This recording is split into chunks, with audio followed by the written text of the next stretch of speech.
दयाल श्री श्री ठाकुर मोर परम आराध्य जगत जननी श्री श्री बड़मा परम पूज्य पाद जुगाचार्य श्री श्री बड़दा परम पूज्य पाद श्री श्री आचार्य देवंकर अतुल चरण रे मोर कोटि कोटि प्रणाम।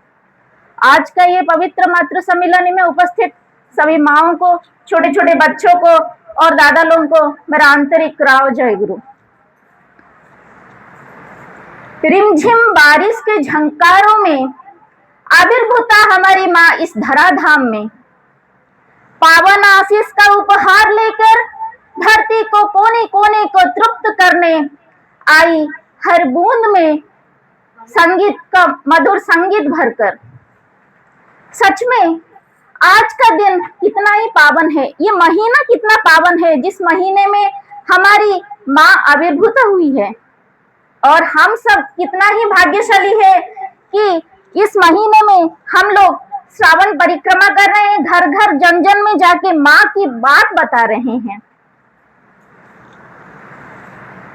ठाकुर जी हमेशा नारी को की मातृशक्ति को सबसे ऊपर रखे हैं।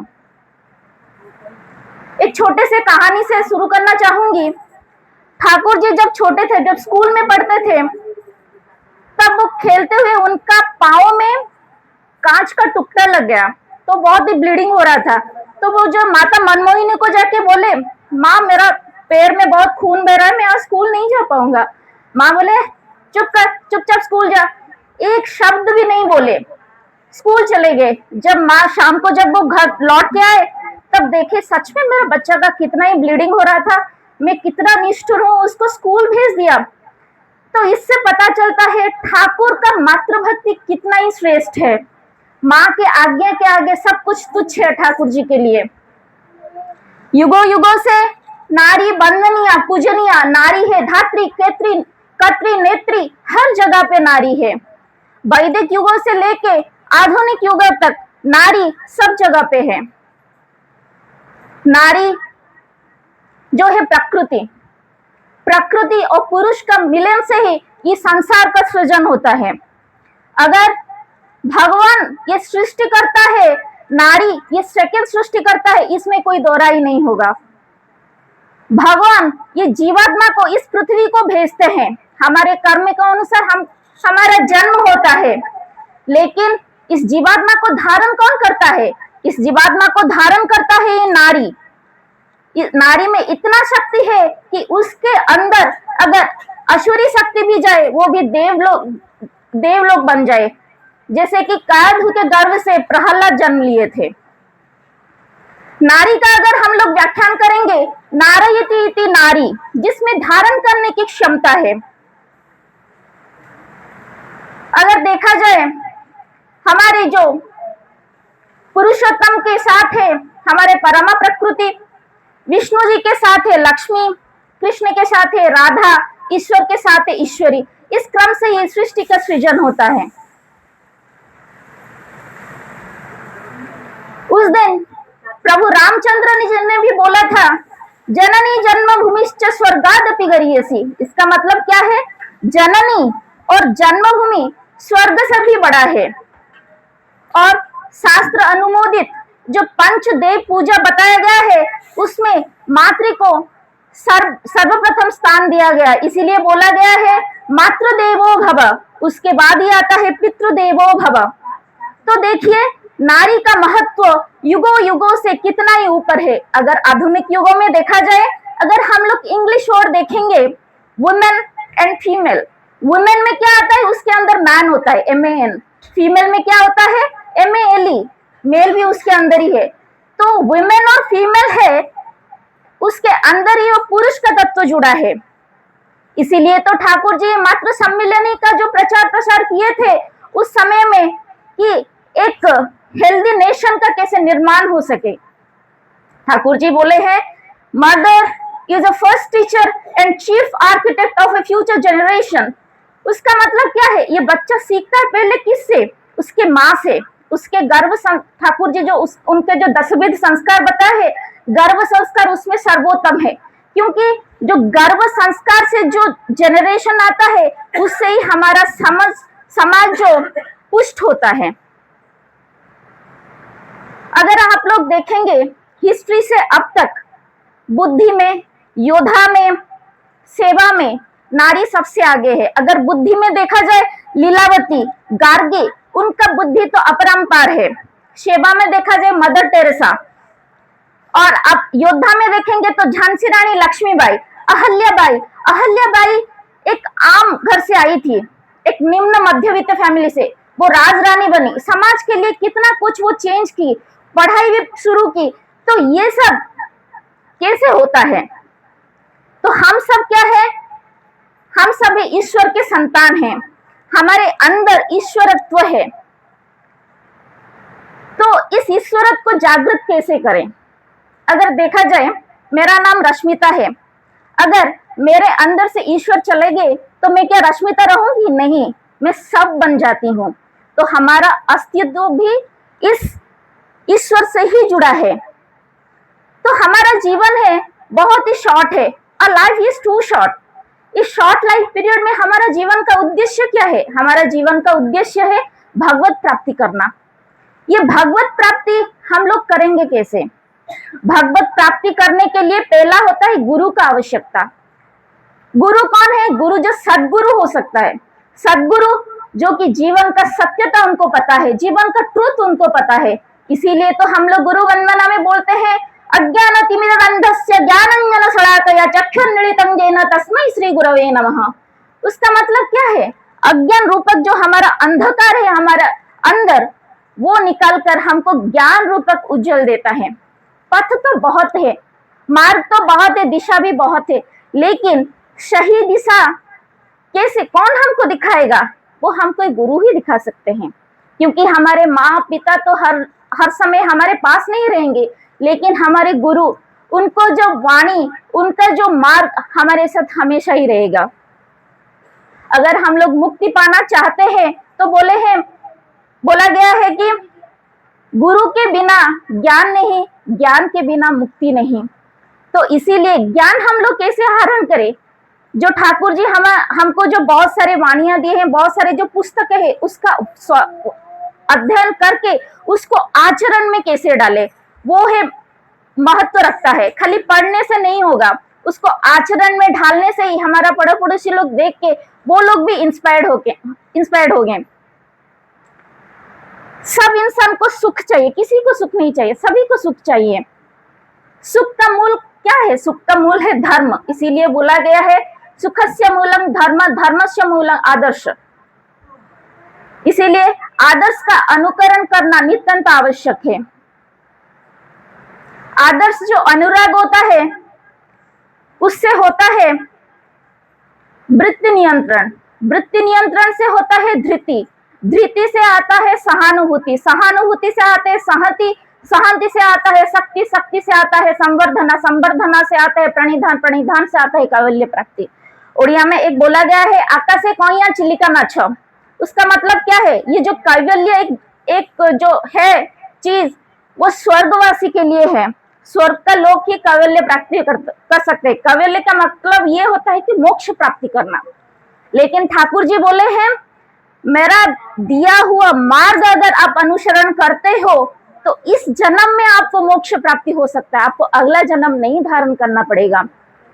जब एक आत्मा लैंड करता है मात्र गर्भ में, वो ट्यूनिंग से लैंड करता है। जो गर्भ में रहता है उसको कितना पीड़ा होता है? सबसे ज्यादा पीड़ा एक जीवात्मा को उसका मात्र गर्भ में भी होता है।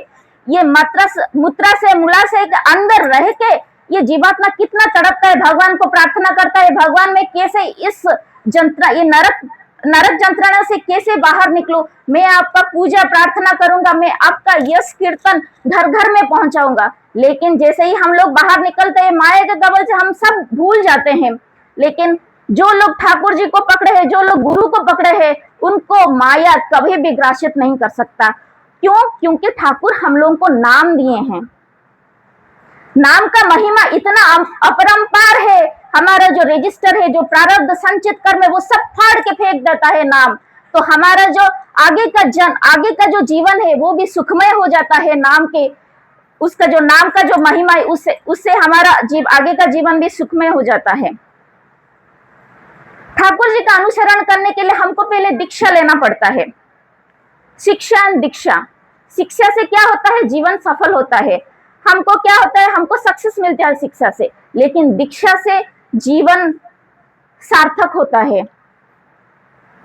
इसीलिए दीक्षा इतना जरूरी है। जीवन में आगे बढ़ने के लिए ठाकुर जी जो हमको पंच नीति बताए हैं, यजन, याजन, इष्टवृत्ति, स्वस्थैनी, सदाचार। यजन का मतलब क्या है, सेल्फ कल्चर है, कितना हम लोग शास्त्र स्वाध्याय करें, कितना ठाकुर जी के बारे में जाने, कितना भजन कीर्तन करें, कितना नाम ध्यान करें, ये सब आता है यजन के अंदर। याजन क्या होता है, जो यजन में जो लोग हम लोग सीखे हैं वो हम लोग कैसे जन जन तक पहुंचाए, कैसे इस तरह से ही हमारा बड़ा पड़ोसी का, हमारा समाज का उन्नति होता है। क्योंकि ये जो मातृ के ठाकुर जी जो प्राधान्य दिए हैं, एक माँ ही अपना परिवार को नियंत्रण कर सकती है।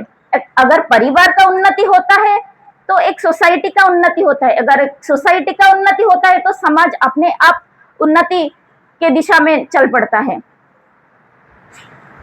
याजन से क्या होता है कि हम लोग यजन याजन एक साथ चलता है, तो हमको क्या कुछ पता नहीं है, हम लोग याजन करने से वो भी पता चलता है। उसके बाद आता है इष्टवृत्ति। इष्टवृत्ति का मतलब क्या है, इस सब में ही है इष्ट का धारण करना, वो होता है इष्टवृत्ति। इष्टवृत्ति ठाकुर जी इसीलिए प्रचलन किया है कि हम का सामर्थ्य योग कैसे बाहर निकले। भक्ति योग और सामर्थ्य योग से ही बनता है इष्टवृत्ति। एक कहानी बताना चाहूंगी। एक माँ बहुत ही गरीब थी, वो ठाकुर जी के बारे में वो सुनती थी और ठाकुर जी बोल रहे थे कि इष्टवृत्ति करना है। तो वो माँ जाके ठाकुर जी को निवेदन की, ठाकुर जी मेरे पास तो कुछ भी नहीं है, मेरे पास खाने के लिए कुछ भी नहीं है, तो मैं इष्टवृत्ति कैसे करूं, कहाँ से करूं। ठाकुर जी बोले, ये तो चूल्हा जलाती है? वो बोली हाँ मैं जलाती हूँ। तो उसमें राख है? हाँ ठाकुर जी राख है। तो एक काम करना, हर रोज नित्य नियामक रूप से मुझे एक मुट्ठी राख इष्टवृत्ति में दे देना, और जब एग्जैक्ट एक महीना कंप्लीट हो जाए, वो राख भरी बोरी को मेरे पास लेके आना। वो वैसा ही कि जब एक महीना कंप्लीट हो गया तो ठाकुर जी को पास वो बोरा लेके गई। तो ठाकुर जी बोले अच्छा ठीक है, वो जो बोरी को लेके अपना जो पास में जो जमीन है उसमें छिड़क देना, और उसमें खूब श्रम करके जो भी साग सब्जी जो भी उगाना उसको जाके बाजार में बेचना, और उससे जो पैसा आए उससे तो मेरा इष्टवृत्ति करना। वैसे ही की। तो इसका मतलब क्या है, जो माँ की एकदम वो होपलेस हो चुकी थी, उसके जीवन में कुछ है ही नहीं, वो स्तर तक पहुंच चुकी थी, ठाकुर जी उसका कैसे समर्थ योग उसके अंदर से निकलवाए। वो अभी सुख से अपना संसार निर्वाह करती है। तो इष्टवृत्ति से क्या होता है, ठाकुर के प्रति भक्ति भी आया और उसका जो एबिलिटी है उसको भी पहचानने लगी वो माँ। उसके बाद आता है स्वस्थैनी, उसके बाद आता है सदाचार। इस पंच नीति को आचरण में डालने से ही हमारा जो मन एक ऊपर स्तर में जाता है। ठाकुर जी जो बोले हैं, हमारा जो इष्टवृत्ति देने से पहले हम लोग जो स्वतः अनुज्ञा बोलते हैं, मुँह अक्रोधी मुँह अमानी, जो ये सब बोलते हैं, ये क्या है, एक अफर्मेशन है। हम सब कौन है, हम सब है परम पिता के संतान। हम लोग जब नाम ध्यान करके ये बोलते हैं तो हमारे अंदर वो पॉजिटिविटी ऑटोमेटिक चली जाती है। जो हम लोग सुबह से जो इष्टवृत्ति करते हैं, यूनिवर्स में कॉस्मिक एनर्जी बहुत ही ज्यादा एक्टिव में रहती है। जो हम सोचते हैं वो ही एनर्जी हमारे पास आती है। और हम अगर सोचेंगे कि मैं बहुत ज्ञानी हूँ, मैं बहुत गुणी हूँ, उसी तरह का वाइब्स हमारा यूनिवर्स हमारे तरफ भेजती है। इसीलिए ठाकुर जी ब्रह्म मुहूर्त को बहुत ही प्राधान्य दिए हैं। तो इष्टवृत्ति करके हम लोग जो नेक्स्ट का जो हमारा जीवन दिनचर्या शुरू करते हैं वो सफल होता है। हम लोगों के जीवन में कितने चिंताएं हैं, सोच लीजिए। क्या खाना है चिंता है, ऑफिस को क्या पहन के जाना है चिंता है, किसी का शादी नहीं हो रहा है, जॉब नहीं हो रहा है, सब चिंता ही चिंता है। लेकिन हम लोग जब ठाकुर को पकड़ते हैं वो चिंता हो जाता है एक सुचिंता। हम लोग जब संग करते हैं वो हो जाता है सत्संग। ये सत्संग और सुचिंता से ही हमारा जीवन का उन्नति लाभ करता है। ठाकुर जी जो प्राधान्य दिए थे जीना और बढ़ना, बीइंग और बिकमिंग, इसी फिलोसॉफी के कारण ही ठाकुर जी के इतने सारे शिष्य हैं। और अनुरक्ति भाव के बारे में अगर बताना चाहूंगी, देख लीजिए एक मधुमक्खी, एक हनी बी, वो कहाँ भटकती रहती है? एक पुष्प वाटिका में भटकती रहती है। क्यों भटकती है? क्योंकि उसको उसमें मधु चाहिए, वो उसको कलेक्ट करके स्टोर करके रखती है समाज के लिए। तो उसका जीवन का आस्वादन कौन है? उसका है वो पुष्प है, वो फ्लावर है। तो जीवन का उच्च और जीवन का केंद्र वो मधुमक्खी के लिए कौन बन गया? वो फ्लावर बन गया। इसीलिए हमारा जीवन का आस्वादन क्या है, हमारा जीवन का लक्ष्य क्या है, उस लक्ष्य को कैसे भेदना है, इसको जानने के लिए हमको ठाकुर जी के चरण में अनुराग भर के उनका जो दिया हुआ विधि विधान को पालन करना पड़ेगा।